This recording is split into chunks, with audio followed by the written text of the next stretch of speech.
concept. Let me see. Last हमने loops किया था।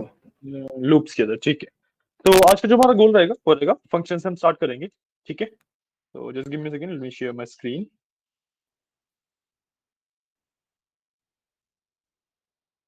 Give me just a second, okay.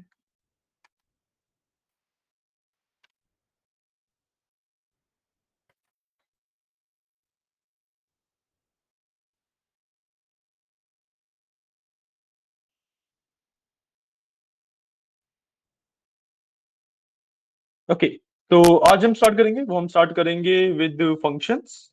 हमने लूप लास्ट टाइम कंप्लीट कर लिया था। तो फंक्शंस बेसिकली क्या होते हैं in the very basic sense, अगर मैं समझाऊं तो भाई functions is basically group of code, ठीक है। जब मैं कोड को ग्रुप आउट कर देता हूं तो दोस बिकम्स फंक्शंस, ठीक है। एक फंक्शन के अंदर मेरे पास बेसिकली यू कैन से a function is a processing unit, जिसके अंदर मैं इनपुट देता हूं, वो उस इनपुट के ऊपर कुछ प्रोसेसिंग करता है और मुझे एक आउटपुट देता है, ठीक है। अब मैं डिफरेंट डिफरेंट फंक्शंस को कंबाइन करके एक पैटर्न का पूरा मॉड्यूलर कोड लिख सकता हूँ, ठीक है। यहाँ पे अगर मैं एक छोटा सा एग्जांपल लूं तो यहाँ पे आप देखोगे, तो गिव मी अ सेकंड। यहाँ पे आप देखोगे मैंने एक छोटा सा फंक्शन बनाया है। अब फंक्शन के ना बेसिकली यू कैन से तीन पार्ट होते हैं, ठीक है। सबसे पहले होता है फंक्शन की डेफिनेशन, देन फंक्शन की बॉडी एंड देन फंक्शन का कॉल बैक। तो यहाँ पे अगर मैं देखूँ तो मैंने डेफ हेलो लिखा है सबसे पहले। This is basically defining the function, definition of the function, जिसके अंदर def is my keyword and hello is my you can say the name of the function, ठीक है। अब इसके अंदर आते हैं मेरे पास पैरामीटर्स कि भाई ये फंक्शन इनपुट क्या क्या लेता है। तो मैंने यहाँ पे दो इनपुट डिफाइन करे हैं, ए एंड एन, ठीक है। मैंने ए डिफाइन किया है और एन डिफाइन किया है, ठीक है। ये दीज आर द दो इनपुट्स, ठीक है। अब बाय डिफॉल्ट अगर मैं सिर्फ ए कॉमा एन लिखता तो उसका मतलब होता है कि भाई ए और एन की वैल्यू मेरे को देनी ही देनी पड़ेगी, ठीक है।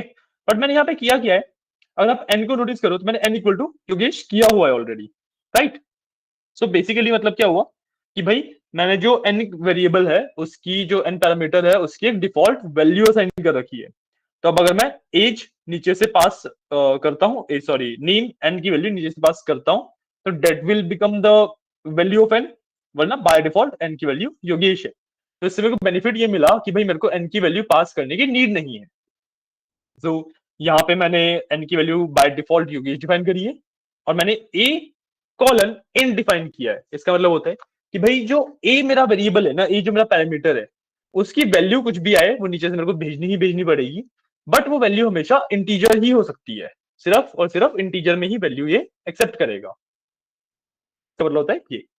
उसके बाद मैंने यूज किया है फंक्शन कॉल्ड, एक स्टेटमेंट कॉल्ड रिटर्न, ठीक है। कि भाई जो भी प्रोसेसिंग हुई वो प्रोसेसिंग हुई और उसके बाद जो आउटपुट देना है वो मैं रिटर्न में डिफाइन करता हूँ।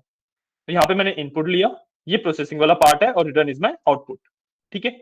तो मैंने रिटर्न क्या किया, हेलो एन, एन की वैल्यू योगेश है तो hello Yogesh you are a plus 2 years old, ठीक है। ए के अंदर मैं ऐड कर दिए 2 years, तो लेट्स से मैंने 28 पास किया था नीचे से, तो नीचे हो गया A+2, तो रिटर्न हो क्या जाएगा 30। सो it will say Yogesh hello Yogesh you are 30 years old। नीचे मैंने सिंपल अपना वही किया है। और मैं नीचे वाला पार्ट देखूं, मैंने यहाँ पे नेम और एज का यूजर से इनपुट ले लिया, देन मैंने प्रिंट हेलो इंट एज, सबसे पहले एज को इंटीजर में कन्वर्ट किया, देन उसको हेलो वाले फंक्शन के अंदर पास किया, जो भी हेलो वाले फंक्शन का फिर आउटपुट आया वो मैंने प्रिंट कर दिया। समझ आई मेरी बात? ऊपर का समझ में आ गया, जो आपने फंक्शन का पूरा बताया था, उसका डेफिनेशन, जी। बॉडी और कॉल बैक। ये उसके बाद आपने नीचे कैसे उसको इंटीग्रेट किया, नहीं थोड़ा नहीं एक बार नहीं, वो बताइए। ये आउटपुट है, ये कॉल बैक नहीं है। अभी कॉल बैक किसको कहते हैं, जब मैं नीचे से कॉल कर रहा हूँ ना फंक्शन को, this is my call back. अच्छा, हाँ, ठीक है। This is just the output. एक बैक वाला फंक्शन पार्ट के बता अंदर, दो। हाँ, एक फंक्शन के अंदर तीन पार्ट होते हैं, इनपुट, प्रोसेसिंग, आउटपुट, ठीक है। यू कैन से या फिर डेफिनेशन, बॉडी और आउटपुट। फंक्शन की अगर मैं सिर्फ बात कर रहा हूँ तो यहाँ पे मैंने definition the, this is my body, this hello वाला, एंड रिटर्न के आगे ये लिखा हुआ है, तो बेसिकली मैं बॉडी को ही आउटपुट में दे रहा हूँ। मैं इसके बीच में अगर कुछ और भी लिख सकता था, जैसे मैंने ए की वैल्यू लेट से यहाँ पे अपग्रेड कर दी, सो ए इक्वल टू A+2, तो ये मेरा बॉडी का पार्ट हुआ, ठीक है। और यहाँ पे मैं अगर सिंपल ए रिटर्न कर देता तो दिस इज माय आउटपुट, ठीक है। नीचे मैंने क्या किया है, नीचे मैंने सबसे पहले तो इनपुट लिया नेम और एज का, ठीक है। मैंने यूजर से पूछा कि भाई तुम्हारा नेम क्या है, तुम्हारी एज क्या है। यूजर ने मेरे को बताया कि ये मेरा नेम है, ये मेरी एज है।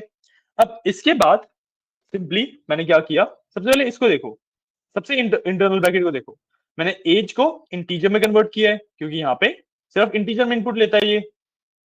उसके बाद मैंने इसको जो इंटीजर में कन्वर्टेड एज है उसको मैंने हेलो के अंदर डाल दिया, मतलब इस फंक्शन को भेज दिया। तो जो भी यूजर ने एज की वैल्यू डाली थी वो यहाँ पे ए की वैल्यू बन गई। तो ये होता है जब मैं एक्चुअली वैल्यूज भेज रहा होता हूँ, इसको मैं कहता हूँ कॉल बैक। जो ये हेलो मैंने नीचे दोबारा लिखा है ना, इसको मैं कहते हैं कॉल बैक। अब क्योंकि जो ये फंक्शन है ये कुछ बाय डिफॉल्ट प्रिंट नहीं कर रहा है, ये मेरे को रिटर्न दे रहा है। तो इसका मतलब हुआ कि जब भी मैं कॉल बैक लिख रहा हूं, उस कॉल बैक की value is the output of the function. उस कॉल बैक की जो भी वैल्यू है वो होती है आउटपुट ऑफ द फंक्शन। ठीक है, तो उस आउटपुट को मैंने प्रिंट किया है। गेटिंग माय पॉइंट या नहीं, अभी समझ आया?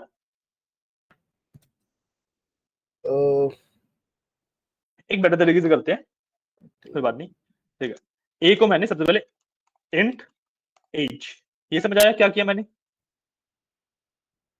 Yes sir. एज, एज में यहां से ले रहा था, उसको मैंने इंटीजर में कन्वर्ट करके ए के अंदर स्टोर कर लिया। ठीक है, यस मैंने एक और वेरिएबल डिफाइन किया, आउट इक्वल्स हेलो, इसके अंदर ए। समझ आया? मैंने फंक्शन के अंदर एज भेज दी ए में। ठीक है, और नेम मैंने नहीं भेजा क्योंकि नेम मेरे को भेजने की जरूरत ही नहीं थी। ओके। क्लियर है? हाँ सर। अब जो ये हेलो को जब मैंने यहाँ पे कॉल बैक दिया तो इसका आएगा एक आउटपुट, जो कि है ये वाली सेंटेंस, और ये सेंटेंस आगे सेव हो गया आउट के अंदर। तो मैं आउट को प्रिंट कर सकता हूं। अब ज्यादा अच्छे से क्लियर है? सर अब थोड़ा सा बेटर लगा।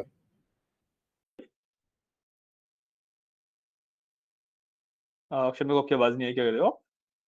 यस सर, अभी बेटर है सर, थोड़ा सा अंडरस्टैंड करने में। है ना? हाँ, क्योंकि बेसिकली सेम ही चीज मैंने करी थी, बट पहले मैंने सिंगल लाइन के अंदर यही चीज कर रखी थी। अब मैंने डिफरेंट डिफरेंट लाइंस के अंदर डिफाइन कर दिया इस चीज को। Yes sir. तो कोई डाउट है या अब क्लियर हो गया है? सर क्लियर है, बस एक बार उसको देख रहा था मैं थोड़ा और समझने के लिए। हाँ हाँ, आप देख लो, आप कोड नोट करो, मैं 1 मिनट में आता हूँ, ठीक है?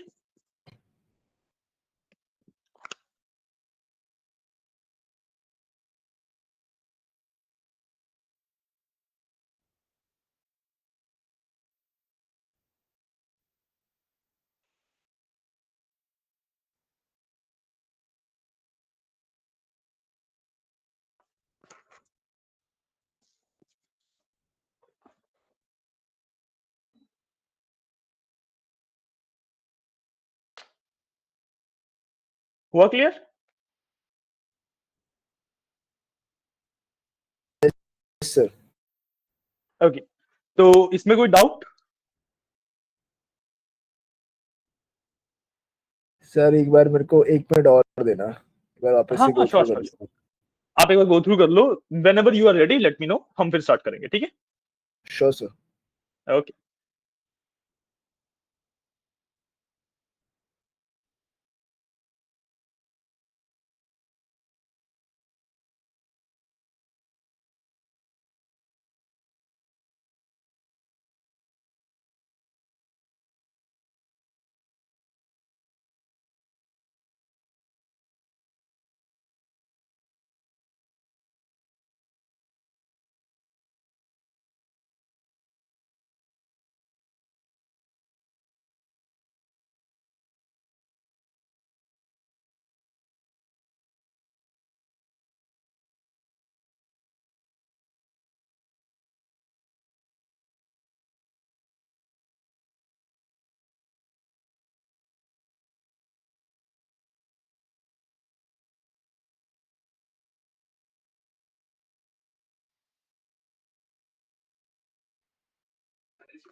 हाँ, एक बार कर दो।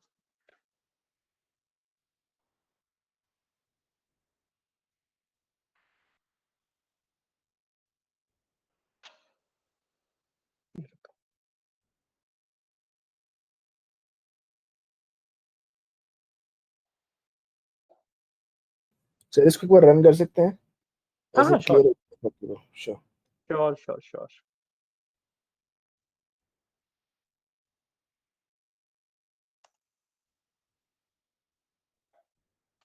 ठीक है। अंडर योर नेम मैंने नेम डाल दिया, लेट्स से योगेश, वैसे तो फर्क नहीं पड़ता मेरे को, बट मैंने डाल दिया। ठीक है, एज डाल दी मैंने 28।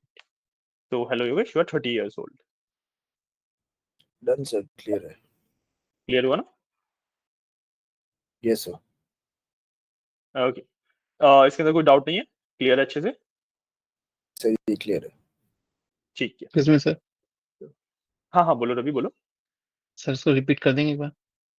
हाँ हाँ श्योर श्योर श्योर, मैं एक बार कर देता हूँ। Thank you. देखो, हम बात कर रहे हैं फंक्शंस के बारे में। ठीक है, फंक्शंस क्या होते हैं? बेसिकली जो पाइथन का काम है इनपुट लेके प्रोसेसिंग करके आउटपुट देना, वही सेम काम फंक्शंस का भी है, but on a smaller scale. ठीक है, तो फंक्शंस भी मेरे इनपुट लेते हैं, उसके ऊपर कुछ प्रोसेसिंग करते हैं और फिर मेरे को आउटपुट देते हैं। ठीक है, तो अगर मैं यहाँ पे बात करूँ इस वाले फंक्शन को, जब मैंने किया, इसके सिंटैक्स वगैरह पे अभी आते हैं, बट मैंने यहाँ पे ए और एन दो वेरिएबल्स का इनपुट लिया। ए के ऊपर मैंने प्रोसेसिंग करी, ए की मतलब वैल्यू 2 से बढ़ा दी मैंने, और फिर एक मैंने आउटपुट दे दिया। तो इनपुट प्रोसेसिंग आउटपुट। ठीक है, ये होता है काम मेरा बेसिकली फंक्शंस का। अब पाइथन भी यही सेम काम करता है, फंक्शन भी मेरा यही सेम काम करता है।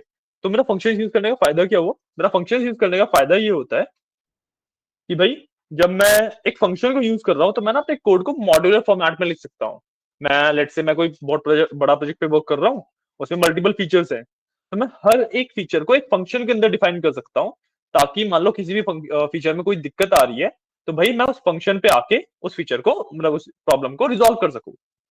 ये होता है मेन काम ऑफ फंक्शंस।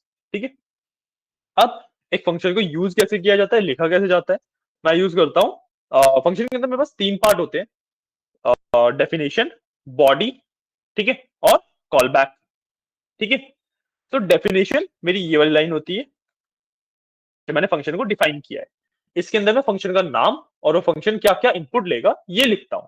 मैंने फंक्शन का नाम लिखा hello, so this function def is my keyword. उसके बाद मैंने फंक्शन का नाम लिखा हेलो, एंड उसके बाद मैंने इसके इनपुट डिफाइन कर दिए, ए और एन इसके इनपुट है, so this is the definition of the function. ठीक है, उसके बाद ये होती है मेरी बॉडी। ठीक है, बॉडी के अंदर भी दो पार्ट होते हैं, what ever I am processing and what ever I am giving the output. तो मैं प्रोसेसिंग कर रहा हूँ इस वाले पार्ट को, a इक्वल टू a+2, ये मेरी प्रोसेसिंग हो गई, और रिटर्न जो मैंने किया, दिस इज माय आउटपुट। ठीक है, return hello you are this years old. ठीक है, दिस इज माय आउटपुट। तो जो मैंने फंक्शन की तीन बार बताया, इनपुट, प्रोसेसिंग, आउटपुट। जो इनपुट होता है वो मेरे डेफिनेशन के टाइम पे लिखा जाता है, जो प्रोसेसिंग और आउटपुट है वो मेरी बॉडी के अंदर लिखा जाता है। ठीक है, अब फंक्शन का एक पार्ट और बचा जिसको हम कहते हैं कॉल बैक, मतलब उस फंक्शन को जब हम यूज करते हैं, तो उस वाले पार्ट पे अभी आते हैं, बट पहले नीचे की बॉडी समझते हैं। ठीक है, अब इतना मैं डिफाइन करने के बाद मैंने क्या किया, मैंने नेम इक्वल टू इनपुट लिखा, भाई नेम का इनपुट ले लिया, एज का इनपुट ले लिया। ठीक है, अब क्योंकि यहाँ पे अगर आप देखोगे तो मैंने ए के आगे ना इंड लिखा हुआ है, इसका मतलब क्या होता है कि भाई मैंने ए के ऊपर एक कंडीशन लगा दी, एक यू कैन से कंस्ट्रेंट लगा दिया कि भाई जो ए की वैल्यू आएगी ना वो इंटीजर में ही आएगी, कुछ स्ट्रिंग या फ्लोट या और कुछ नहीं हो सकता, ए की वैल्यू हमेशा इंटीजर में ही आएगी। ठीक है, और यहाँ पे मैंने एन की एक डिफॉल्ट वैल्यू भी दे रखी है, एन की डिफॉल्ट वैल्यू मैंने योगेश डाल रखी है। ठीक है, तो भाई इसका मतलब होता है कि अगर मैंने इनपुट में कोई और नाम दिया तो एन की वैल्यू वो नाम हो जाएगी, वरना एन की डिफॉल्ट वैल्यू योगेश तो है ही है। ठीक है, उसके बाद जब मैंने नेम और एज का इनपुट ले लिया, उसके बाद मैंने क्या किया, मैंने एक वेरिएबल डिफाइन किया ए के नाम से, जिसके अंदर मैंने इंट एज कर दिया। ठीक है, जो एज था वो यहाँ पे एक स्ट्रिंग के अंदर मैंने इनपुट लिया था, तो उसको मैंने एक इंटीजर के अंदर कन्वर्ट कर दिया। ठीक है, क्योंकि यहाँ पे जो मेरा फंक्शन है वो सिर्फ इंटीजर ही एक्सेप्ट करता है। जब मैंने इसको कन्वर्ट कर दिया, फिर मैंने दिया इसका कॉल बैक। ठीक है, ये होता है जो मैंने ये वाला पार्ट लिखा है हेलो के अंदर, हेलो वाला part, this is the call back, कि भाई अब मैं इस फंक्शन को कॉल कर रहा हूँ। ठीक है, इस फंक्शन को मैंने कॉल किया ए के साथ जो एज की वैल्यू है, तो एज की वैल्यू यहाँ पे आई, ए इक्वल टू a+2 हुआ, एज की वैल्यू 2 से बढ़ गई, और एक स्ट्रिंग जो कि hello n you are a years old, ये वाली स्ट्रिंग पूरी कंप्लीट होके रिटर्न हो गई। इसके आगे मैंने रिटर्न लिखा हुआ है, तो ये मेरा आउटपुट में आ गया। ठीक है, अब मैंने यहाँ पे आउट इक्वल टू हेलो लिखा था, तो इस हेलो का जो आउटपुट है वो इस आउट के अंदर सेव हो गया, तो मतलब ये वाली स्ट्रिंग यहाँ पे इस आउट के अंदर सेव हो गई, और फिर मैंने जो भी इस आउट की वैल्यू थी उसको प्रिंट कर दिया, तो ये वाली स्ट्रिंग मेरी कंसोल के ऊपर प्रिंट हो जाती है। समझ आया? Right sir. Yes sir. कोई डाउट? नहीं सर, अभी तो ठीक है, बाकी मैं एक दोबारा बार, देखूंगा एक बार, तो हाँ क्लियर हाँ हो एक बार ना जाएगा फिर। कोड आप साथ साथ लिख लो तो ज्यादा बेटर क्लियर रहेगा, और आपको बाई चांस लिखते हुए कुछ दिक्कत आती है तो फिर मैं लाइक दोबारा बता दूंगा। Sure, sir. ठीक है, Yes, sir. ठीक है, तो और कोई डाउट? मतलब लिख लो, ठीक है, अब लिखने के बाद मेरे को बताना। अक्षत आपने लिख लिया? सर यस लिख लिया सर। आपने लिख लिया ना, ठीक है। So just give me like एक बार अभी लिख लें, उसके बाद फिर स्टार्ट करेंगे हम आगे, ठीक है। Okay sir.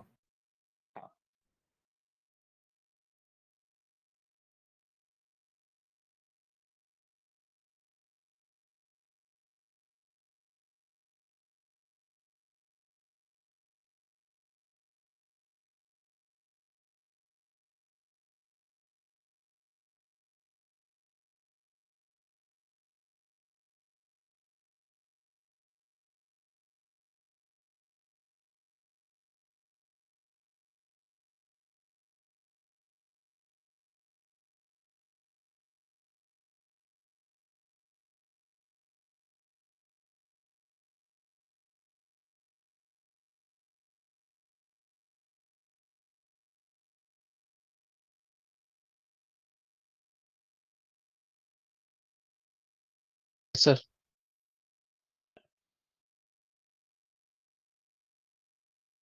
ठीक, तो ये था मेरा बेसिक फंक्शन का पार्ट। अब फंक्शन के अंदर मेरे पास एक कंसेप्ट और होता है जिसको हम कहते हैं रिकर्सिव फंक्शंस, ठीक है। रिकर्सिव फंक्शन का बेसिकली मतलब क्या होता है कि भाई ऐसे फंक्शंस जिनका जो कॉल बैक है वो उनकी बॉडी के अंदर ही एग्जिस्ट करता है, ठीक है। मतलब एक फंक्शन की बॉडी के अंदर से ही मैंने उस फंक्शन को कॉल किया हुआ है, ठीक है। एक एग्जांपल देखते हैं सिंपल सा। मैंने जो एग्जांपल लिया है वो वही वाला लिया है जो हमने लूप्स के टाइम पे किया था, 2 × 1 = 2, 2 × 3 = 6, इस तरीके से जो पूरा टेबल प्रिंट किया था वही वाला एग्जांपल लिया है हमने यहाँ पे। तो सबसे पहले मैंने एक फंक्शन डिफाइन किया टेबल्स के नाम से। अब इसके अंदर 3 इनपुट के स्पेसिस है, नम, अप टू एंड आई। नम का मतलब जिस नंबर का मेरे को टेबल प्रिंट करना है, अप टू मतलब मेरे को कहां तक प्रिंट करना है, और आई मेरे को मतलब कहां से स्टार्ट करना है। तो नम की वैल्यू 2 है, अप टू की वैल्यू 10 है, और आई की वैल्यू 5 है। तो 2 का टेबल 5 से स्टार्ट होके 10 तक प्रिंट होगा। ये मेरा बेसिक डेफिनेशन है, ठीक है। और आई की बाय डिफॉल्ट वैल्यू मैंने यहाँ पे 1 भी दे रखी है। तो मतलब अगर यहाँ से नीचे से कोई वैल्यू पास नहीं होती तो आई की डिफॉल्ट वैल्यू 1 हो जाती है, ठीक है। उसके बाद प्रिंट किया। सो लेट्स से एक एक करके चलते हैं, ठीक है, कि हर एक इटरेशन में हो क्या रहा है। इस बॉडी को भी छोड़ दो। यहाँ पे अगर आप देखो मैंने टेबल्स किया हुआ है, ठीक है। टेबल्स के अंदर मैं 2, 10 और 5 दिया। तो नम की वैल्यू 2 हो गई, अप टू की वैल्यू 10 हो गई, और आई की वैल्यू 5 हो गई।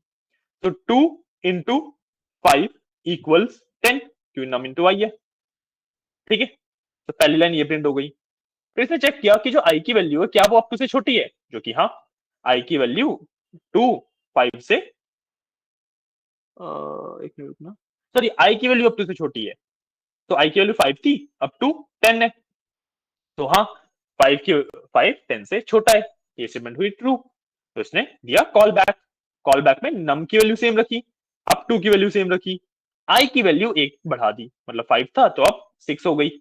अब इसे क्या प्रिंट किया, 2 × 6 = 12, ये प्रिंट किया। फिर इसने चेक किया क्या 6 की वैल्यू अप टू से छोटी है, मतलब 6 की वैल्यू 10 से छोटी है, जो कि है हाँ। एंड इसने दोबारा वही सेम चीज की, 7 कर दी। सिमिलरली 8 के लिए होगा, फिर 9 के लिए होगा, फिर 10 की वैल्यू आई। अब 10 की वैल्यू पे देखो, तो 2 × 10 = 20, इसने प्रिंट कर दिया। अब जिसने चेक किया कि क्या 10 की वैल्यू 10 10 से छोटा है, जो कि हो जाता है फॉल्स, क्योंकि 10 10 से छोटा नहीं है, 10 और 10 इक्वल है। तो ये वाली कंडीशन हो गई फॉल्स। तो ये फंक्शन मेरा एंड हो गया। इसको कहते हैं हम रिकर्सिव फंक्शंस, ठीक है। कि भाई जो यहाँ पे मैंने डिफाइन किया था एक फंक्शन डेफ टेबल्स, तो टेबल जो मैंने फंक्शन डिफाइन किया था उसको मैंने बाहर से तो चलो कॉल बैक किया ही है, बट उस फंक्शन की बॉडी के अंदर भी मैंने उस फंक्शन को कॉल बैक दिया हुआ है। समझ आया कंसेप्ट? बॉडी कैसे सर डिफाइन कंसेप्ट करते हैं? समझ में आ गया। एक मिनट, एक एक करके बोलो। Sure sure. हाँ, रवि आप बोलो। मैं बोल रहा सर उससे बॉडी कैसे डिफाइन करते हैं? बॉडी पर जो आप ये कोलन डाला ना, इसके बाद से जब तक आप इंडेंटेशन देके कुछ भी लिख रहे हो वो सब इसकी बॉडी का पार्ट हो जाता है। तो जब तक मैं इस अच्छा, स्पेस को दे रखा है सब इसकी बॉडी का पार्ट है। जैसे मैंने यहाँ पे स्पेस खत्म किया ना, तो यहाँ पे ये वाला पार्ट इसकी बॉडी का नहीं हुआ, ठीक है। अक्षत आप पूछो। सर ये कॉल बैक यही वाला है ना, 241 लाइन जो है? 41, हाँ, 241 में भी कॉल बैक है और 244 में भी कॉल बैक है। तो उसका फॉर्मेट ऐसे ही रहेगा कि पहले 2 आएगा फिर 10 फिर 5, अगर वहां पे 2 की जगह 3 होता है तो फिर 10 की जगह 15 होता है।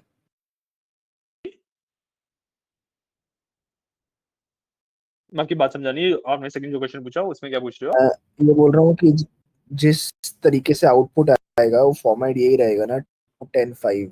ऐसे ना, अगर 2 की जगह 3 होता है तो फिर 10 की जगह 15 होता है। नहीं, ऐसा कुछ रिक्वायरमेंट नहीं है। मतलब देखो, आप यहाँ पे एक्चुअली कुछ भी नंबर लिख सकते हो। मान लो मैंने 3 10 5 लिखा, सिर्फ 2 की वैल्यू 3 करी, तो मतलब क्या हो गया कि 3 का टेबल 10 तक प्रिंट होगा 5 से स्टार्ट होके। तो 3 5 15 से स्टार्ट होके 3 10 30 तक प्रिंट होएगा। ओ मैं नंबर्स ठीक कुछ है। भी लिख सकता हूँ, बस I have to make sure कि जो बीच वाला नंबर है वो लास्ट वाले नंबर से बड़ा हो। मैं ऐसे लिख सकता कि भाई 3 6 और 10 कर दिया, तो उसका लॉजिकली समझ लो कि भाई 10 से शुरू होकर 6 तक जाना है, तो वो तो जा ही नहीं सकता, उल्टा तो हमने हैंडल किया ही नहीं है, ओके है ना? गुड। Got it? यस। ठीक है, तो आप एक बार इस वाले कोड को भी नोट कर लीजिए, फिर हम आगे बढ़ते हैं।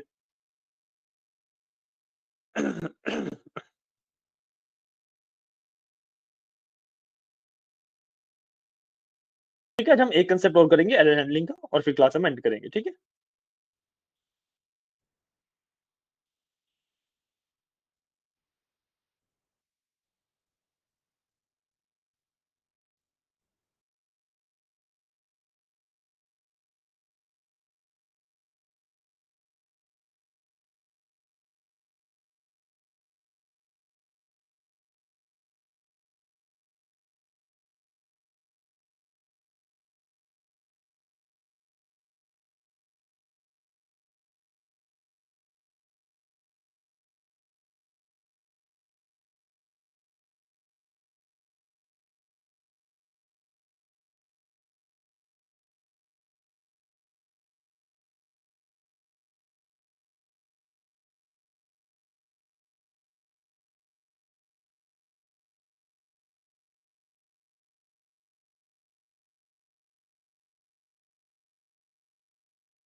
Done so.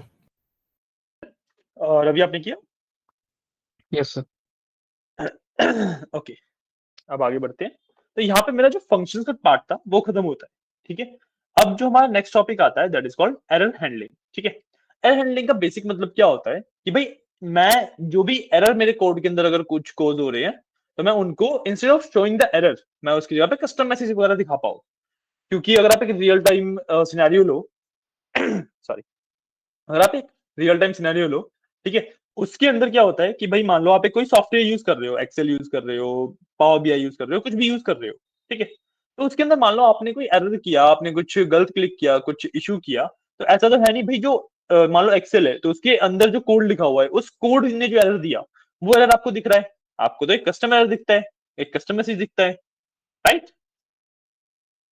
क्योंकि भाई एक्सेल के थ्रू एरर आया है। तो जो कोड है उसके एरर को हैंडल करते हैं हम एरर हैंडलिंग से, ठीक है? उसकी जगह पे कस्टम मैसेज दिखाना बेसिकली एरर हैंडलिंग का पार्ट होता है, ठीक है? समझ आया? Yes so. क्लियर है?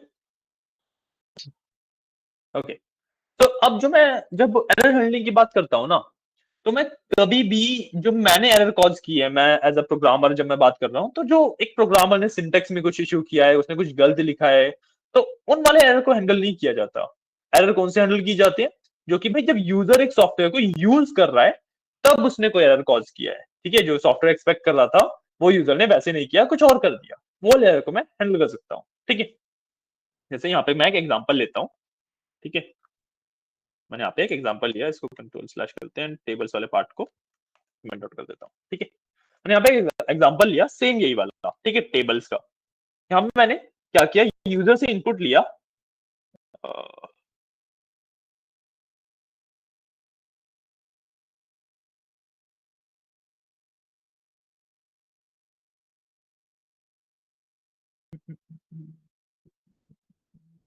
एक मिनट देना,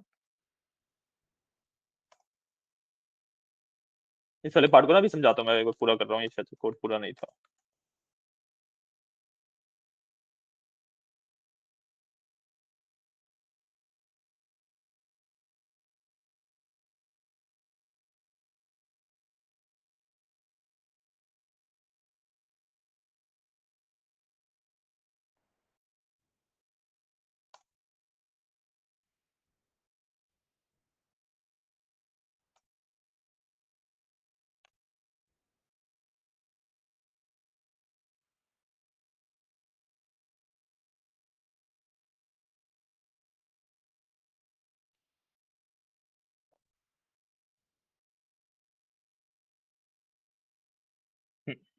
ठीक है, अभी कोड पूरा हो गया।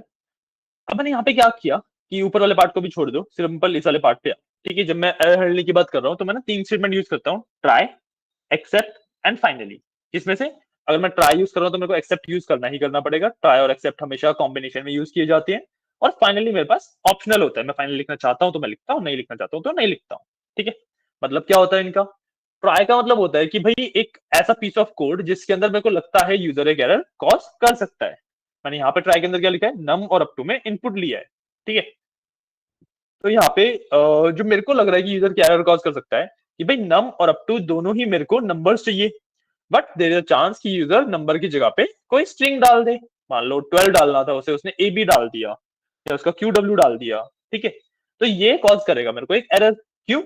क्योंकि 12 तो जो इनपुट में आया स्ट्रिंग थी उसको इंटीजर में कन्वर्ट किया जा सकता है, बट अगर उसने एबीसी डाल दिया तो उसको मैं इंटीजर में कन्वर्ट नहीं कर सकता। तो this will give me an value error. अब इस वैल्यू एरर को instead of showing the whole Python error, मैंने क्या किया, except value error as e कर लिया। मतलब अगर ऊपर वाले कोड में वैल्यू एरर आता है तो जो पाइथन का एरर है उसको ई में स्टोर कर दो और दिखाओ नहीं यूजर को। उसके इंस्टेड क्या करना है कि भाई you need to enter only numbers, ये वाली लाइन यूजर को दिखा दो। उसके बाद पूछ लो do you want to see the error. अगर यूजर बाय टाइप करता है तभी हम एक्चुअली जो पाइथन का एरर आया है वो दिखाते हैं, वरना नहीं दिखाएंगे। और फाइनली का मतलब होता है कि भाई फिर टेबल्स वाला फंक्शन रन कर दो। ठीक है, तो अगर ट्राई वाला चला और उसमें कोई एरर आया तो एक्सेप्ट के पास जाएगा, फिर फाइनली के पास जाएगा। और ट्राई वाला चला और उसके अंदर कोई भी एरर नहीं आया, यूजर ने सही डाला, 12 10 डाल दिया, कुछ भी डाल दिया, तो भी फाइनली वाला चलेगा ही चलेगा, चाहे एरर आए चाहे ना आए, फाइनली वाला पार्ट हमेशा ही रन होगा। ठीक है, इतना समझ आया? सर फाइनली वाला पार्ट एक बार बताना प्लीज। फाइनली वाला पार्ट बहुत सिंपल है कि जो फाइनली के अंदर में जो मैंने कोड लिखा हुआ है ना, ऊपर वाला जो भी कोड है उसके अंदर अगर एरर आ गया तब भी फाइनली वाला पार्ट रन होएगा। अगर इसमें कोई भी एरर नहीं आता तब भी फाइनली वाला पार्ट रन होगा। फाइनली वाला पार्ट हमेशा रन होगा। Getting point? ओके ओके, इसको एक बार रन कर लेते हैं सर। हाँ, रन तो मैं करूंगा, ये भी इसका पूरा कोड समझा दो पहले फिर रन करेंगे। ठीक है, ओके सर। इतना पार्ट समझ आया? जो एरर हैंडलिंग हमने करी वो समझ आई यस सर। है ना? ठीक है, अब मैंने क्या किया कि भाई मेरे पास ना नम और अप टू का इनपुट देना था मेरे को। जो मेरा टेबल्स का फंक्शन है उसके अंदर नम और अप टू का इनपुट देना था। बट द प्रॉब्लम इज कि भाई जब मैं नम और अप टू का यहाँ पे इनपुट लिया, ठीक है, तो अगर कोई भी एरर नहीं आया तब तो मेरे पास नम और अप टू की वैल्यू है, जो भी यूजर ने डाली वो वैल्यू है।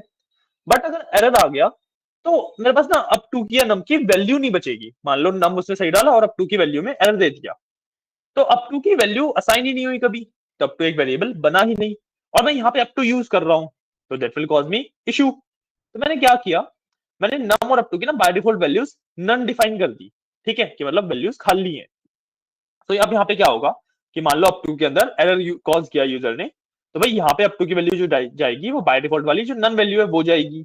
ठीक है, इसको मैं इस तरीके से भी कर सकता हूँ actually, instead of defining it here, सीधा यहाँ पे भी num equal to none and up to equal to none, इस तरीके से भी कर सकते हैं। ठीक है, ये बेटर अप्रोच आएगी। तो बाय डिफॉल्ट वैल्यू दोनों की नन नन हो गई। ठीक है, मैंने यहाँ पे चेक कर दिया कि इफ नम इज नन और अप टू इज नन, दोनों में से अगर किसी की भी वैल्यू नन है तो कुछ भी मत करो, सीधा रिटर्न कर दो। रिटर्न का मतलब हुआ कि भाई बंद कर दो कोड, चलना ही नहीं है कोड। ठीक है, तो कोड वहीं पे बंद हो जाएगा। बट अगर दोनों की वैल्यू मेरे पास प्रेजेंट है, जो किस केस में होगा, जब एरर सर ये थोड़ा सा अलग लग रहा है जब आपने अभी चेंज किया ना ऊपर।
हे हाय हेलो, आवाज आ रही है मेरी? यस सर, आवाज आ रही है। हाय अक्षर, मेरी आवाज आ रही है क्या? सर आवाज आ रही है। Hello. Okay okay okay okay, ठीक है। तो कंटिन्यू करते हैं। ठीक है, कोड समझा दिया था मैंने, समझ आया था? थोड़ा सा ना कॉम्प्लिकेटेड लग रहा था, लास्ट में ये चीज बोल रहा था कि जब आपने इसमें नन की वैल्यू ली ना, उसके बाद आपने उसको नीचे इसमें डाला, क्या बोलते हैं, रिवर्सिव फंक्शन में तो थोड़ा सा दिक्कत हुई है। देखो, सिंपल सा कुछ भी नहीं है भाई। इक्वल टू मैंने किया, ये होती है डिफॉल्ट वैल्यू, पता है आपको। ठीक है, मैंने इस फंक्शन को किस तरीके से डिजाइन किया कि भाई अगर नम और अप टू किसी की वैल्यू नहीं आ पाती है मेरे पास, तो मैं नन भेज देता हूँ। डिफॉल्ट वैल्यू मैंने नन डिफाइन कर दी। अगर आती है तो वो वाली वैल्यू चली जाती है। ठीक है, इसको एक्चुअली हमें इस तरीके से नहीं, है ना, इसी तरीके से करना चाहिए, बेटर रहेगा। तो नम और अप टू की बाय डिफॉल्ट वैल्यू नन है। अगर यहाँ पे इस जगह पे नम और अप टू की वैल्यू असाइन हो पाती है, यूजर कोई भी एरर कॉज नहीं करता है, तो नम और अप टू की वैल्यू अपडेट हो गई। और यहाँ पे जब अप टू वैल्यू जाएगी तो नम और अप टू की जो अपडेटेड वैल्यू है वो वाली जाएगी। बट मान लो यूजर ने यहाँ पे कोई एरर कॉज किया, तो मान लो अप टू में एरर कॉज किया, तो अप टू की वैल्यू डिफाइन ही नहीं हो पाएगी यहाँ पे। तो अप टू की जो बाय डिफॉल्ट वैल्यू है नन, वो यहाँ पे जाएगी। और जब यहाँ पे अप टू या नन में से किसी की वैल्यू नन आएगी, ठीक है, अप टू या नम में से किसी की वैल्यू नन आएगी, तो मैंने यहाँ पे एक चेक लगा दिया कि भाई अगर नम नन है या फिर अप टू नन है, दोनों में से किसी की वैल्यू अगर नन है तो रिटर्न कर दो, फंक्शन को ब्रेक कर दो। ठीक है, तो फंक्शन को आगे मत चलाओ और एग्जिट ले लो। आया ठीक है। समझ? हाँ सर। ठीक है, एक बार इसको रन करके दिखा देते हैं। Yes sir. ठीक है, मैंने एंटर नंबर 12 दिया लेट से, और अप टू लेट से 10 लेना है मेरे को। तो मैंने 12 और 10 दिया, 12 का टेबल 10 तक प्रिंट हो गया। जो बाय डिफॉल्ट फंक्शनैलिटी थी वही हुई, है ना। बड़ा देखते हैं एरर को कैसे हैंडल करेगा। मान लो मैंने 12 दिया और अप टू मैंने दे दिया W, तो दिस इज एन एरर। इसको जब इसने हैंडल किया, तो इसने instead of showing me the error, it showed me you need to enter the only the numbers, do you want to see the error. मैंने सिर्फ एंटर कर दिया, मेरे को एरर नहीं देखना, तो ये एग्जिट हो गया। ठीक है, बट अगर मैं सर यहाँ पे दोबारा एरर कॉज करूँ और do you want to see the error मैंने बाय किया, तो मेरे को ये एरर दिखा के एग्जिट कर देगा। ठीक है, invalid literal for int with base 10 Q.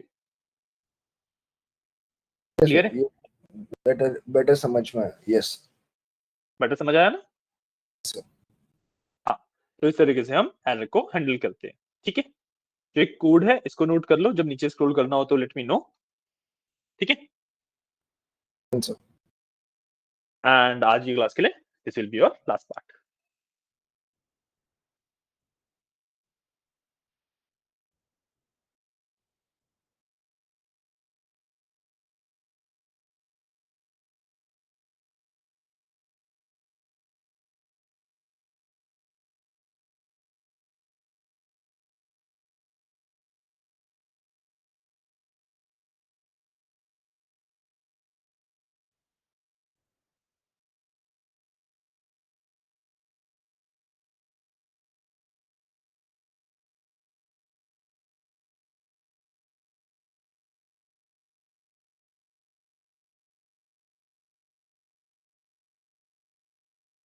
हो जाए तो late me no. Okay, sure sir.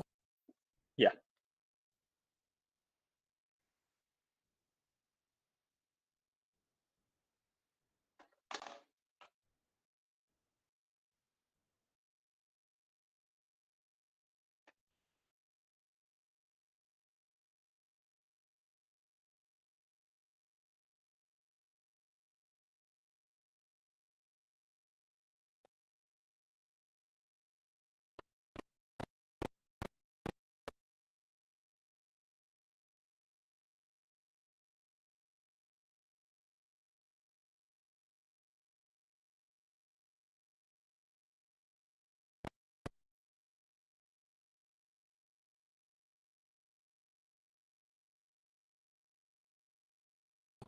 Sir नीचे स्क्रॉल कर देना प्लीज। Sure, hello.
सर ये लोअर का क्या इम्प्लीकेशन है इसमें? इसका लोअर का बेसिकली द पॉइंट इज कि यूजर y को कैपिटल में भी डाल सकता है, तो हम बस ना जो भी चीज है उसको लोअर कर रहे हैं ताकि वो मतलब लाइक मैं कंपेयर कर सकूं, क्योंकि मैंने यहाँ पे लोअर में दिया है ना हमेशा।